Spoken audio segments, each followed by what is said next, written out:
Hello, dear friends. Good morning, good afternoon, good evening. We have come again with another interesting information, and this goes down to our Akwa Ibom people. The question goes this way: which one is your own? Where is your stand?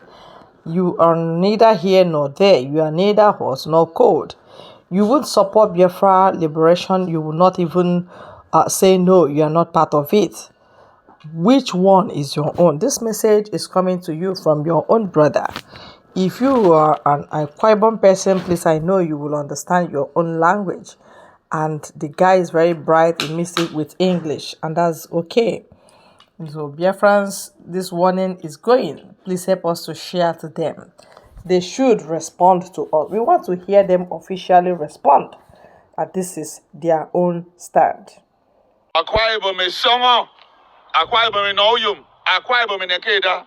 Akwa Ibom State. Akwa Ibom State need to wake up. You guys need to wake up. You people has been at the back. Even in the zoo government, you are at the back. You are afraid. I don't know what you are afraid of.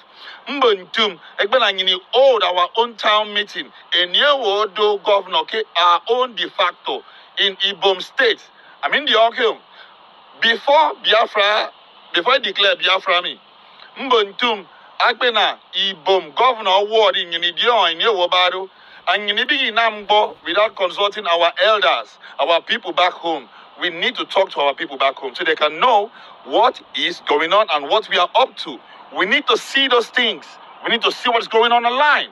Yes, all hail Biafra, we move. I'm coming for more news. That links us to another information regarding what Kanu'S lawyer said. A very serious information he leaked. Kanu'S lawyer, please, I want us to please listen to him now. Thank you. And the violence that seems to have erupted in the southeast. Well, what we are seeing in the southeast is synchronized violence, synchronized by certain people, definitely not by Igbos. Okay. Those people who are doing that are foreigners. If you see a group of Igbo people moving, from their physiognomy, you will know. Now, one of the things that people did in the southeast was to get close to them, speak Igbo to them, and without exception, they responded in broken English. And you saw the other man speaking on Sunday, being displayed by the police as the only surviving person among those who attended to burn the prisons again. The man was given an Igbo name.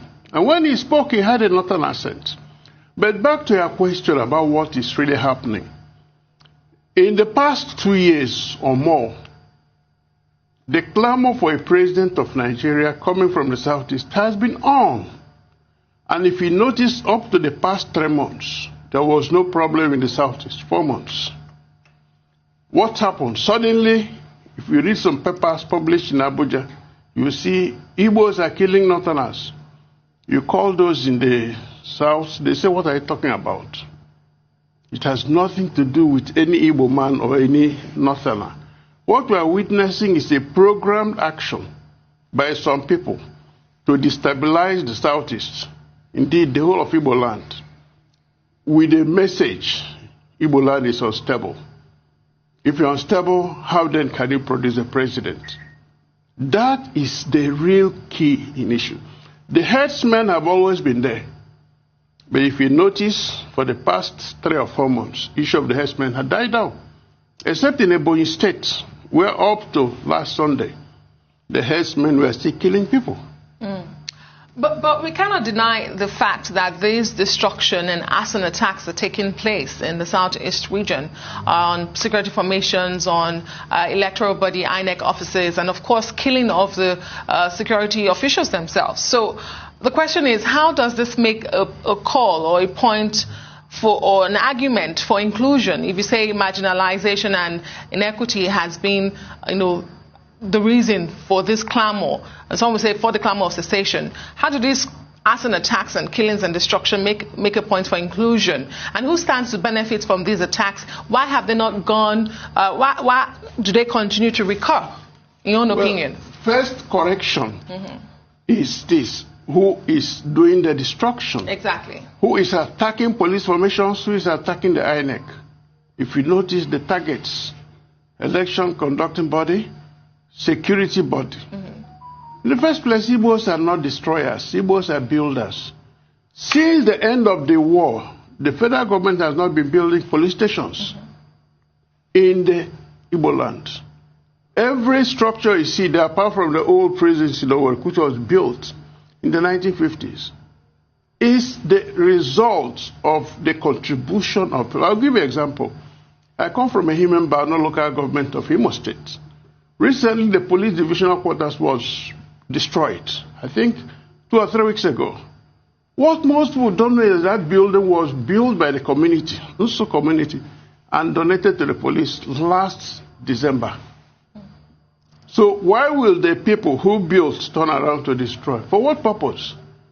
The average Igbo man knows that those who are doing the destroying are not Igbos.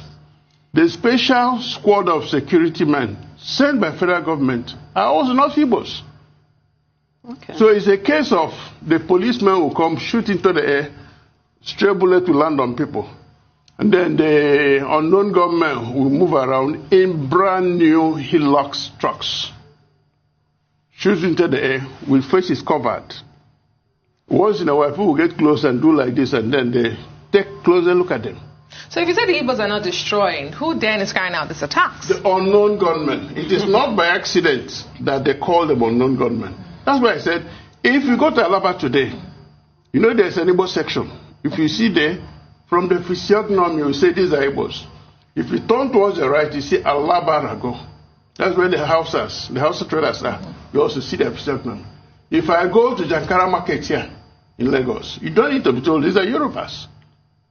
So if the unknown gunmen cover their faces, once in a while people go, they speak Igbo to them, sing in Igbo, they would even respond. This is quite a strong... It is a revelation. Yeah. But the biggest problem they have now in Igbo land is that if they see somebody of my age, they will go after me. Police will arrest me and call me a financier. If they see my son, they will grab him and say it's an activist. Send him to the police station, military barracks, or anywhere. You have to run around to get him out. And you know what it means to Nigeria for someone to run around. I don't mean real race. You have to do something. Otherwise, you see him on TV the next day confessing to things he did not do. Because when they torture you, you have no option. And remember, Archbishop Obinna, the Archbishop of the Catholic Diocese, last Sunday came out almost weeping that the morgue where they keep dead bodies, that place is overflowing. 35 unidentified bodies.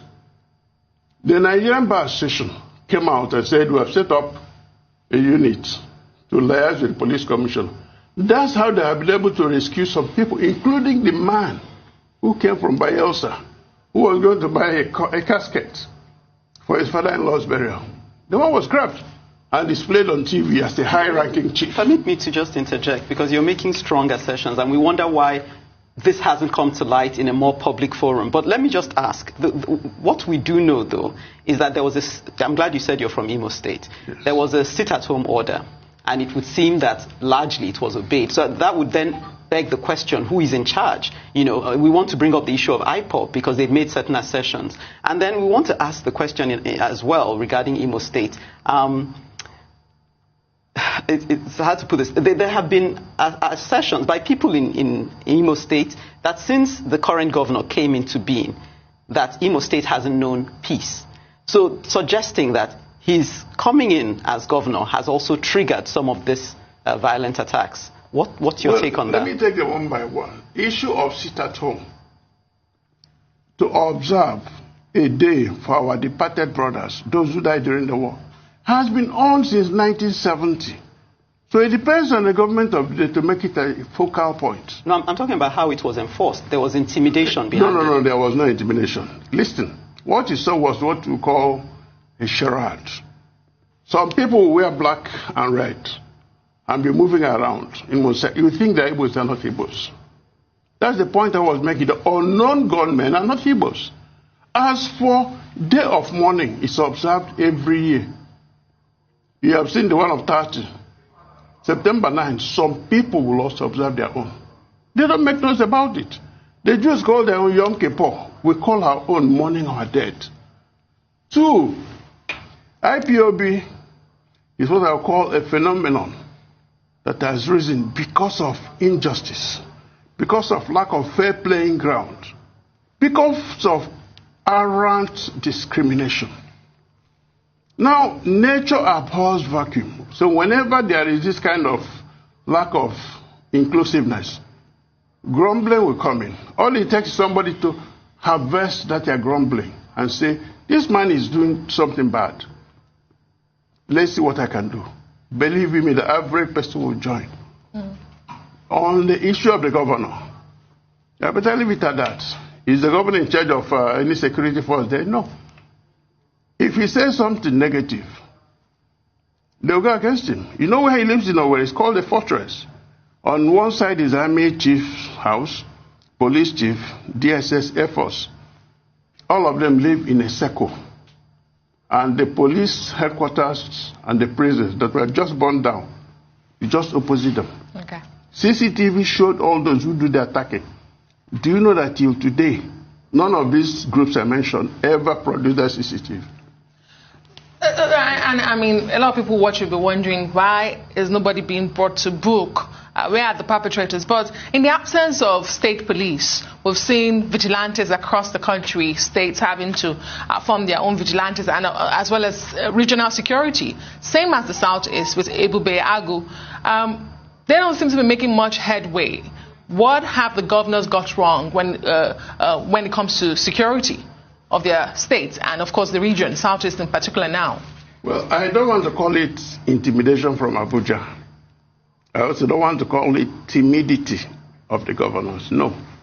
Let me say it's a case of three political parties having governors in the Southeast. Three political, PDP has two. That's Enugu and Abia. Enugu has always had a Bibago. They have a name for their own and they have bosses for them. Abia State, yes, its own is not as elaborate as that of Enugu. Imo State also passed a law a long time ago outlawing open grazing, and they also passed a law establishing a Bibago. But then the governor said he has sent some people to train the military barracks in Anambra State so that when they come, they form the nucleus. Now, the man in Anambra also has his own. His own method is different because there are three parties. They have different methods. Abga said, okay, if you kill a cow, you pay. If you kill a human being, you pay. And they're enforcing it. So when you're talking of a Bibago to them, they may say we have something different. The man in Ibom, you know, he has just joined APC. And he's also the chairman, so he's been drawn on one side. Unfortunately, his state is the worst hit by the killer herdsmen. Up till this Sunday, we are still killing. Now, the governors are also, well, I think they're handicapped.